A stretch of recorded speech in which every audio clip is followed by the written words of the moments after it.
नमस्कार दोस्तों, आज हम इस वीडियो में आपके साथ डिस्कस करेंगे स्क्रू कंप्रेसर के बारे में। जैसा कि नाम से ही पता चलता है कि इस कंप्रेसर में स्क्रू एक्शन के द्वारा एयर और गैस को कंप्रेस किया जाता है और उसके प्रेशर को राइज किया जाता है। Screw compressor positive displacement compressor के अंतर्गत आता है और रोटरी कंप्रेसर का टाइप है ट्विन स्क्रू कंप्रेसर के नाम से इसको जाना जाता है। इस वीडियो में हम डिस्कस करेंगे स्क्रू कंप्रेसर की कंस्ट्रक्शन के बारे में, वर्किंग के बारे में, एडवांटेज, डिसएडवांटेज और एप्लीकेशन के बारे में। तो शुरू करते हैं कंस्ट्रक्शन के बारे में। स्क्रू कंप्रेसर की अगर बात करें, इसके जो मेन कंपोनेंट होते हैं, एयर टाइट केसिंग जो आपको नज़र आ रही है, जिसका मेनली काम होता है कि कंप्रेशन को प्रोड्यूस करना है। पेयर ऑफ रोटर, इसमें हम दो इंटरमैशिंग रोटर यूज़ करते हैं, ये आपको डायग्राम में नज़र आ रहे हैं। ये मेल रोटर इसको हम कहते हैं, दूसरा है फीमेल रोटर। जो मेल रोटर होता है ये ड्राइविंग शाफ्ट होती है एक प्रकार से, और जो दूसरा जो फीमेल रोटर है ये ड्रिवन शाफ्ट होती है। इसमें अगर आप कंस्ट्रक्शन देखते हैं, एक प्रकार से हेलिकल स्क्रू बने होते हैं दोनों केसेस में, और जो मेल रोटर है इसको कपल्ड किया जाता है इलेक्ट्रिक मोटर की शाफ्ट के साथ। और अगर हम देखें जो लोब हैं, ये आपको नज़र आ रहे हैं नंबर ऑफ लोब। जो मेल रोटर होता है इस पे जो नंबर ऑफ लोब होते हैं वो फीमेल रोटर के मुकाबले कम होते हैं, ताकि हमें बेटर एफिशिएंसी मिल सके, और ये दोनों आपस में इंटरमेसिंग होते हैं। अब बात करते हैं जो नेक्स्ट है टाइमिंग गियर।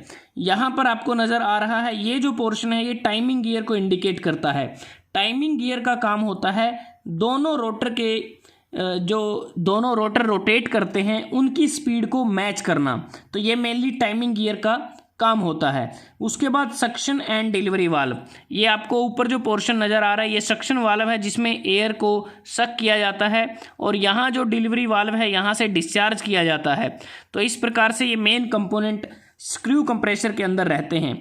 उसके बाद अगर हम बात करें जो स्क्रू कंप्रेसर होता है, मेनली दो टाइप अगर देखें इसके, ड्राई रनिंग स्क्रू कंप्रेसर, इसमें टाइमिंग गियर के द्वारा यह सुनिश्चित किया जाता है कि जो मेल रोटर और फीमेल रोटर दोनों में प्रिसाइज अलाइनमेंट हो बिना किसी कॉन्टैक्ट के, अदरवाइज इस केस में रैपिड वियर होने की संभावना बढ़ जाती है। दूसरा है oil flooded rotary screw compressor, या इसको कहते हैं oil injected rotary screw compressor.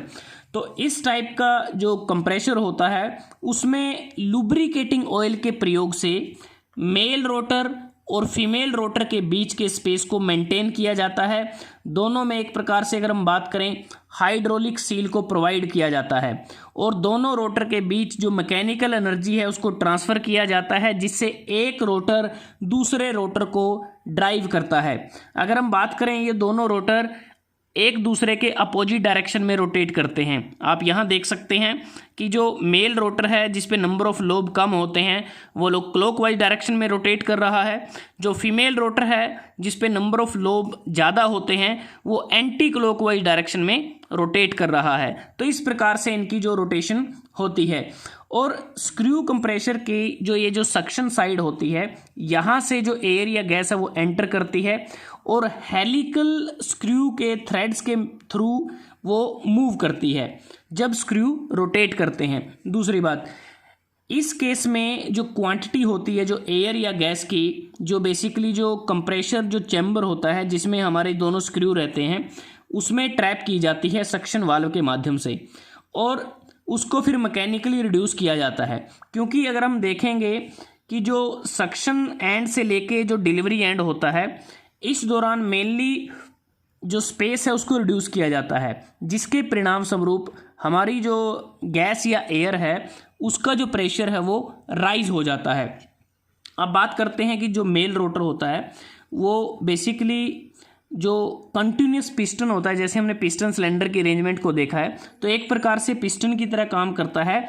और जो फीमेल रोटर होता है उसका जो फ्लूट होते हैं उन फ्लूट्स को ये रोलिंग डाउन करता है, और एक प्रकार से रोलिंग डाउन करते समय जो एयर है वो ट्रैप हो जाती है, और जो स्पेस है वो बेसिकली देखें वो रिडक्शन उसकी होती रहती है डिलीवरी एंड तक। तो ये कंस्ट्रक्शन होती है इस प्रकार से। अब बात करते हैं कि इसकी जो वर्किंग है वो किस प्रकार से होती है। स्क्रू कंप्रेशर की जो वर्किंग है उसमें सबसे पहले सक्शन वाल्व को ओपन किया जाता है ताकि सक्शन वाल्व के माध्यम से जो एयर है वो अंदर आ सके स्क्रू कंप्रेशर में। उसके बाद इलेक्ट्रिक मोटर को ऑन किया जाता है। इलेक्ट्रिक मोटर की जो शाफ्ट है रोटेट करने लगती है, उसके साथ जो मेल रोटर है उसकी शाफ्ट जुड़ी होती है तो वो भी रोटेट करना शुरू कर देती है। और मेल रोटर टाइमिंग गियर के थ्रू जो फीमेल रोटर होता है उसको रोटेट करता है। और जब दोनों आपस में रोटेट करने लगते हैं तो दोनों रोटर के बीच में जो गैप होता है उसमें जो एयर है वो एंटर करती है। और जब एयर एंटर करती है उस दौरान दोनों जो रोटर होते हैं वो अपोजिट डायरेक्शन में रोटेट करते हैं। और यहाँ पर इम्पोर्टेंट पॉइंट हमने अभी डिस्कस किया था कि दोनों रोटर के बीच का जो गैप है वो ग्रेजुअली डिक्रीज होता है, सक्शन एंड से डिलीवरी एंड तक वो डिक्रीज होता है, जिसके कारण जो एयर या गैस का कंप्रेशन होता है। और स्क्रू कंप्रेशर में स्क्रू एक्शन के कारण जो एयर है वो सक्शन से डिलीवरी एंड तक मूव करती है। और जब पूरी तरह से सक्शन हो जाता है, जो कंप्रेस्ड जो एयर है डिलीवरी एंड पर पहुंच जाती है, तो उसके बाद वो डिलीवरी वाल्व से होती हुई स्टोरेज टैंक में चली जाती है। उसके बाद जब ये प्रोसेस की जाती है, जो कंप्रेशन प्रोसेस होती है एयर या गैस की, तो उस दौरान अगर आप देखें यहाँ पर कुछ कूलिंग जैकेट्स बने हैं, क्योंकि जब हम एयर को कंप्रेस करते हैं उस दौरान जो हीट है वो भी जनरेट होती है। क्योंकि यहाँ हम समझ सकते हैं जब एयर को कंप्रेस किया जाता है हीट जनरेट होती है। अगर कंप्रेशन चैम्बर में सभी जो कंप्लीट जो हीट है अगर वो रिटेन रहती है तो उसे हम कहते हैं एडियाबैटिक कंप्रेशन। लेकिन कंप्रेशन प्रोसेस के दौरान हीट ऐड की जाए या फिर हीट ली जाए उसे आइसोथर्मल कंप्रेशन कहते हैं। Oil injected rotary screw compressor के केस में करीब करीब आइसोथर्मल कंप्रेशन होता है, क्योंकि कंप्रेशन प्रोसेस के द्वारा हीट जनरेट की जाती है और इस हीट को ऑयल के द्वारा डिसिपेट किया जाता है। तो हम बात करते हैं कि जो कोल्ड वाटर हम यूज़ करते हैं, कोल्ड वाटर का मेनली काम क्या होता है कि जो एयर टाइट केसिंग होती है उसके जो अराउंड है वो सर्कुलेट करता है। और जो कोल्ड वाटर होता है वो हॉट कंप्रेस्ड एयर से हीट को एक्सचेंज करता है। ऐसा इसलिए करते हैं कि किसी भी कंप्रेशन प्रोसेस की एफिशिएंसी तभी हाईएस्ट होगी जब उसे आइसोथर्मली किया जाए, ना कि एडियाबैटिकली। इसलिए ड्यूरिंग कंप्रेशन प्रोसेस एयर या गैस के टेम्परेचर को मेंटेन करने के लिए वाटर के साथ कॉन्टिन्यूसली कंप्रेस्ड एयर की हीट को एक्सचेंज किया जाता है। तो इस प्रकार से स्क्रू कंप्रेसर कार्य करता है। अब बात करते हैं कि जो स्क्रू कंप्रेसर है उसकी कैपेसिटी को कैसे इंडिकेट किया जाता है। एचपी में इंडिकेट कर सकते हैं, हॉर्स पावर में, SCFM मतलब कि स्टैंडर्ड क्यूबिक फीट पर मिनट में इसको इंडिकेट किया जा सकता है। PSI में भी इसको रेट किया जा सकता है, पाउंड्स पर स्क्वायर इंच। और कुछ कंप्रेशन है उसको ACFM में रेट किया जाता है, मतलब कि एक्चुअल क्यूबिक फीट पर मिनट।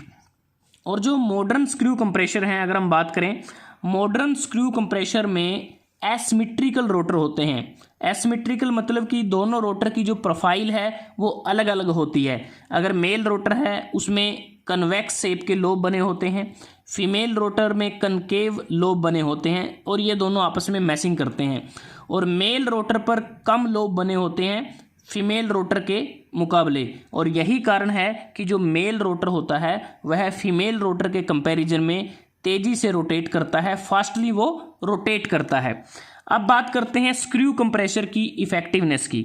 जो स्क्रू कंप्रेशर की जो इफेक्टिवनेस है वो मेनली डिपेंड करती है जो हेलिकल रोटर के बीच के प्रिसाइजली फिटिंग क्लियरेंस पे वो डिपेंड करता है।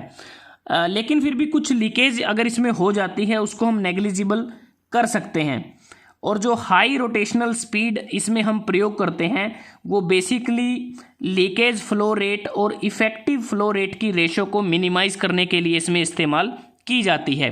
अब बात करते हैं स्क्रू कंप्रेशर की एडवांटेज, डिसएडवांटेज और एप्लीकेशन के बारे में। एडवांटेज, इसको इजीली इंस्टॉल किया जा सकता है, सिंपल डिज़ाइन है, मूविंग पार्ट बहुत कम होते हैं, लो और मीडियम मेंटेनेंस कॉस्ट है, लो से मीडियम इसकी इनिशियल कॉस्ट भी है। ऑयल फ्लडेड मॉडल के केस में ये गुड एफिशिएंसी प्रोवाइड करता है, लेकिन इसमें हमें कॉन्टिन्यूस इंटरकूलिंग प्रोवाइड करना होगा और इस कंप्रेसर के द्वारा जो कंप्रेस करते हैं एयर उसकी सप्लाई को कॉन्टिन्यूस रखा जाता है और डिलीवरी प्रेशर जो होता है उसमें मिनिमम फ्लक्चुएशन रहती है। ये इसका मेन एडवांटेज है। डिसएडवांटेज की बात करें तो डर्टी इन्वायरमेंट में इसमें थोड़ा काम करना डिफ़िकल्ट हो जाता है, रोटेशनल स्पीड इसकी ज़्यादा होती है, सिंगल स्टेज डिज़ाइन की एफिशिएंसी कम रहती है, 2 स्टेज ऑयल फ्री डिज़ाइन की इनिशियल कॉस्ट ज़्यादा होती है। ऑयल इंजेक्टेड डिज़ाइन के केस में हमें अलग से ऑयल कैरी ओवर करना पड़ता है। वेरी स्मॉल लोड और लार्ज लोड के केस में यह सूटेबल नहीं होता। एप्लीकेशन की बात करें, बहुत सारी एप्लीकेशन हैं। टेक्सटाइल क्लोथिंग इंडस्ट्री में इसका यूज किया जाता है, मेटलर्जी और माइनिंग इंडस्ट्री में यूज कर सकते हैं, पेपर मेकिंग प्रिंटिंग इंडस्ट्री में इसका यूज करते हैं, मेडिसिन और हेल्थ इंडस्ट्री में इसका प्रयोग किया जाता है, ट्रांसपोर्टेशन इंडस्ट्री में, petrochemical industry, construction and building industry, mechanical and electrical machinery इत्यादि बहुत सारी एप्लीकेशन हैं जहां स्क्रू कंप्रेसर का इस्तेमाल किया जाता है। एक प्रकार से इसको हम लो प्रेशर एप्लीकेशन में इसका इस्तेमाल करते हैं। तो दोस्तों आज हमने इस वीडियो में आपके साथ डिस्कस किया पॉजिटिव डिस्प्लेसमेंट कंप्रेसर के अंतर्गत आने वाले स्क्रू कंप्रेसर के बारे में, जो रोटरी कंप्रेसर का टाइप है और जिसे हम ट्विन स्क्रू कंप्रेसर के नाम से भी जानते हैं। अगर आपको ये वीडियो अच्छा लगा आप इसको लाइक कर सकते हैं, शेयर कर सकते हैं अपने दोस्तों के साथ, स्टूडेंट्स के साथ, और चैनल को सब्सक्राइब करना ना भूलें। जल्दी हाजिर होते हैं एक नए वीडियो के साथ, तब तक के लिए धन्यवाद। आपका दिन शुभ रहे।